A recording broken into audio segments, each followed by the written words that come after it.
메시지 성경 빠른 통독. 오늘 말씀은 욥기 13장에서 18장까지입니다. 13장. 그 모든 것을 내 눈으로 보았고 내 귀로 들어서 알고 있다네. 자네들이 아는 것은 나도 다 아는 것이니 내가 자네들보다 못할 것이 없네. 나는 전능하신 하나님께 내 사정을 아려겠네. 지긋지긋한 자네들 말고 하나님께 직접 호소할 참이네. 자네들은 거짓말로 내 인생을 더럽히는군. 하나같이 돌팔이 의사들이야. 자네들이 입을 다물었으면 좋겠네. 자네들의 지혜를 보여줄 방법은 그것뿐일세. 이제 내 변론을 들어보게. 내 입장을 한번 생각해보게나. 하나님을 섬긴답시고 계속 거짓말을 늘어놓을 셈인가. 하나님을 궁지에서 빼드린답시고 없는 이야기를 지어낼 건가. 어째서 자네들은 늘 그분의 편을 드는가. 그분께 변호사가 필요한가. 자네들이 표고석에 앉는다면 어떻게 되겠나. 배심원단은 자네들의 거짓말에 넘어갈지 모르지만 하나님도 속아주실까. 자네들의 증언에서 잘못된 부분을 집어내시고 당장 꾸짖으실 것이네. 그분의 위엄이 두렵지도 않나. 그분 앞에서 시답자는 거짓말을 하는 것이 무섭지도 않은가. 자네들의 그럴듯한 이야기들은 고루한 교훈이요 티끌을 모은 것일 뿐 아무짝에도 쓸모없네. 그러니 입 좀 다물고 내가 하는 말을 들어보게. 무슨 벌이 내려지든 내가 감당하겠네. 내가 이렇게 위엄을 무릅쓰고 목숨을 걸어가며 모험을 하는 이유가 무엇이겠나. 그분이 나를 죽이신다 해도 희망을 놓을 수 없어서라네. 나는 끝까지 결백을 주장할 걸세. 기다려주게. 이것이 최선의 길, 구원의 길이 될 걸세. 일말의 죄책감이라도 있다면 내가 이럴 수 있을 것 같은가. 목숨을 걸고 하나님 앞에 나설 것 같은가.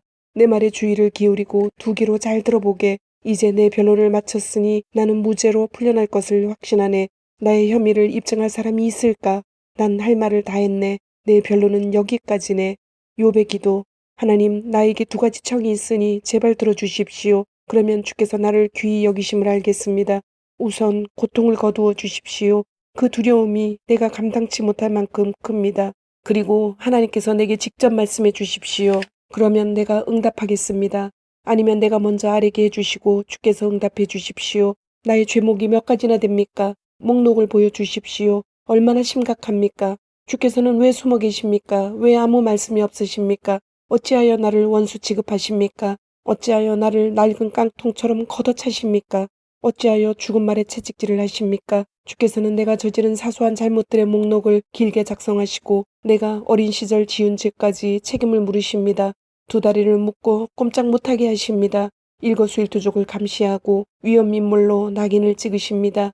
부패한 물건처럼 인간도 빠르게 썩어갑니다. 존먹은 셔츠처럼 곰팡이 핀 블라우스처럼. 14장. 우리는 모두 같은 배를 타고 표류하는 신세. 사는 날은 너무 짧고 괴로움은 너무 많습니다. 사막에 들꽃처럼 피었다지니 구름의 그림자처럼 무상합니다.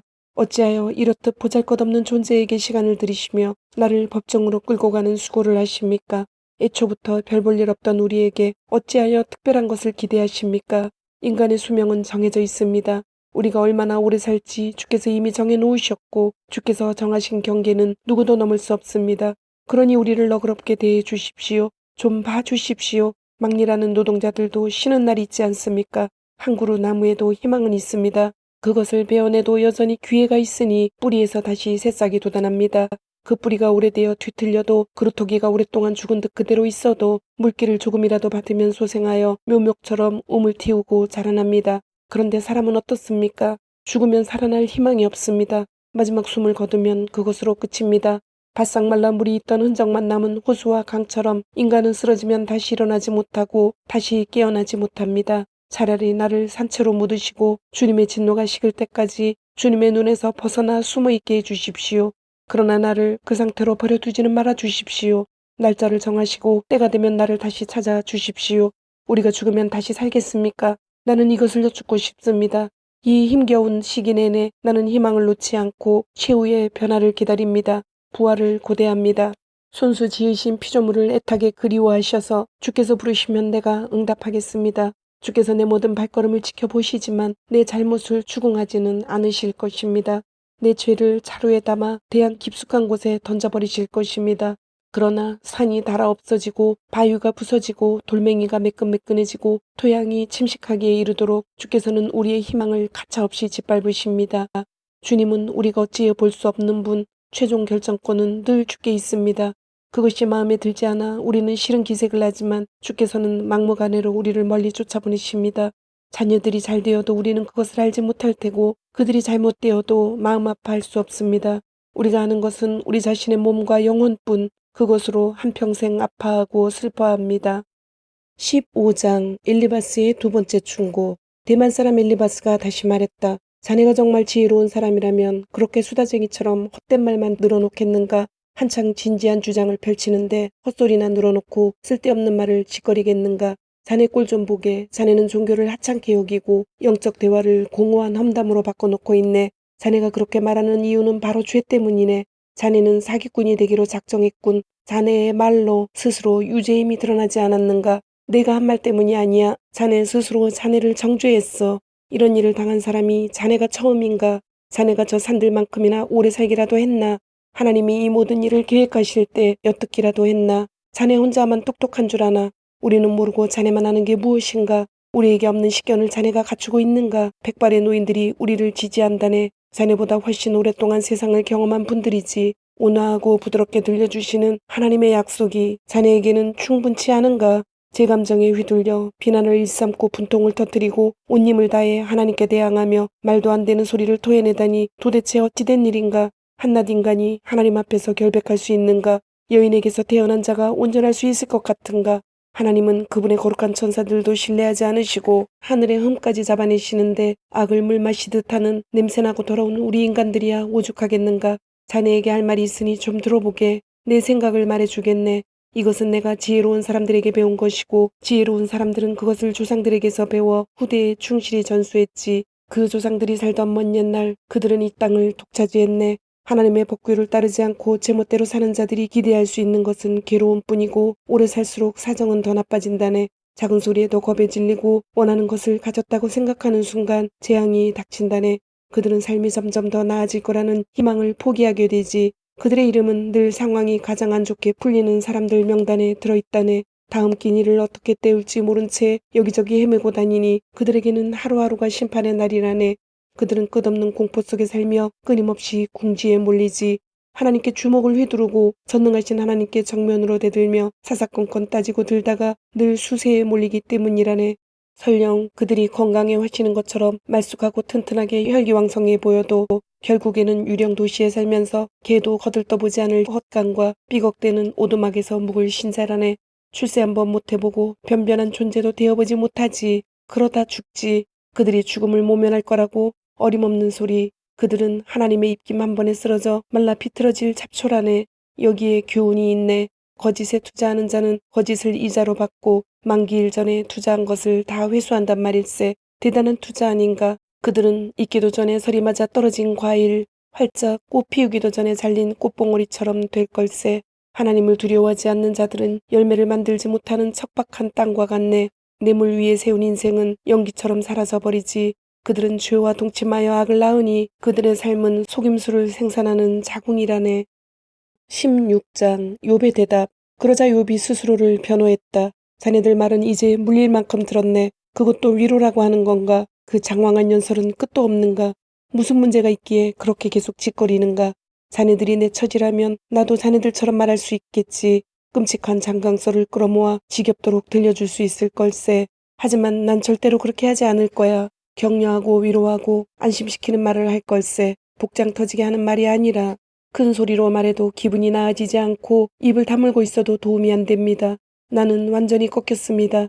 하나님, 주께서 나와 내 가족을 완전히 망하게 하셨습니다.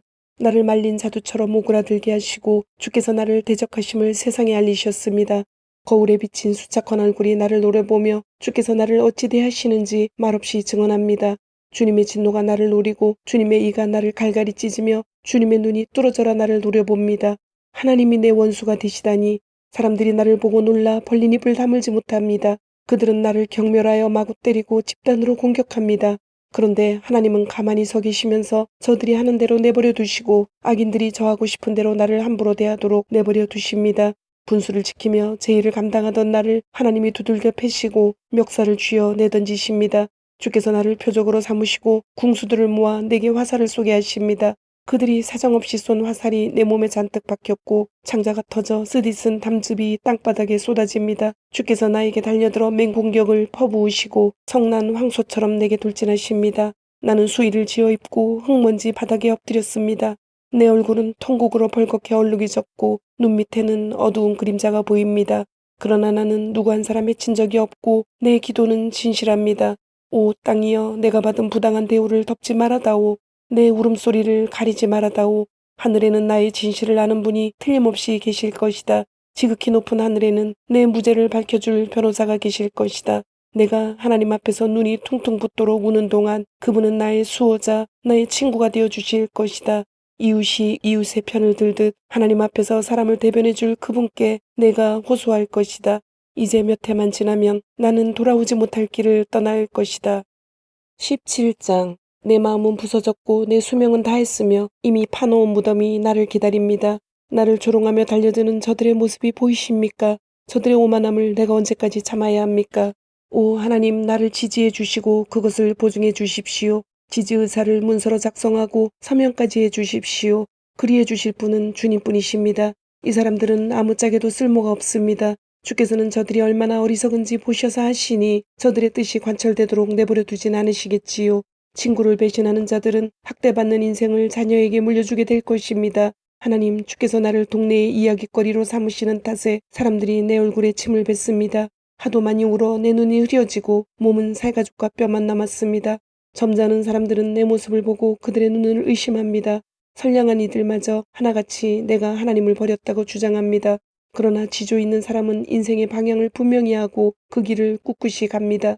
깨끗하고 청결한 손이 결국에는 힘을 얻을 것이라는 확신 때문입니다. 자네들 모두 다시 시작하고 다시 시도해보고 싶을지 모르겠네. 나는 지금까지 자네들이 한 말에서 한 줌의 지혜도 발견하지 못했다네.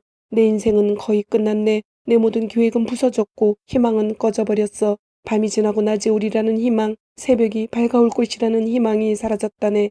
내가 기대할 집은 묘지뿐이고 내가 바랄 위로가 튼튼한 관뿐이라면 가족을 다시 만날 길이 한길 땅속으로 내려가는 것이고 거기서 만날 가족이 벌레들 뿐이라면 그런 것을 희망이라 말할 수 있겠나.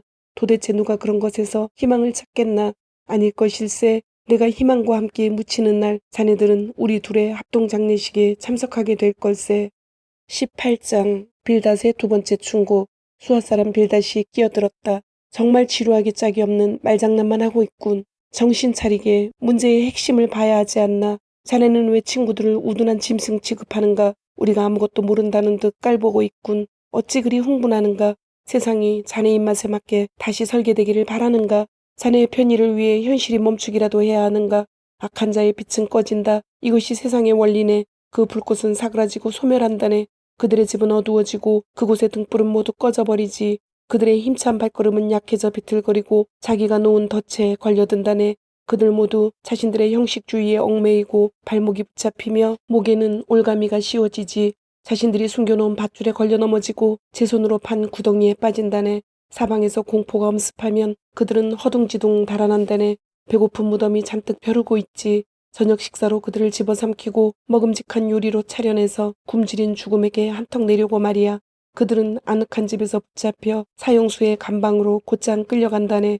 그들의 목숨은 연기가 되어 올라가고 산성비가 그 잔해를 적시지. 그들의 뿌리는 썩고 그 가지는 시든다네. 그들은 다시 기억되지 못하고 묘비 없는 무덤에 이름 없이 묻힌다네. 빛에서 어둠으로 내몰리고 세상에서 내쫓긴다네. 자식 하나 두지 못한 채 빈손으로 떠나니 그들이 이 세상에 살았음을 보여줄 것이 전혀 없지. 그들의 운명을 보고 서쪽 사람들이 소스라치게 놀라고 동쪽 사람들이 기겁을 하며 이렇게 말할 걸세. 저럴 수가. 사악한 자들에게는 저런 일이 벌어지는구나. 하나님을 모르는 자들의 말로가 저렇구나. 주님, 오늘도 말씀을 주심을 감사드립니다. 주신 말씀대로 오늘 하루도 주님의 모습을 닮아가며 말씀대로 순종하며 살도록 은혜와 용기를 주옵소서. 예수님의 이름으로 기도드립니다. 아멘.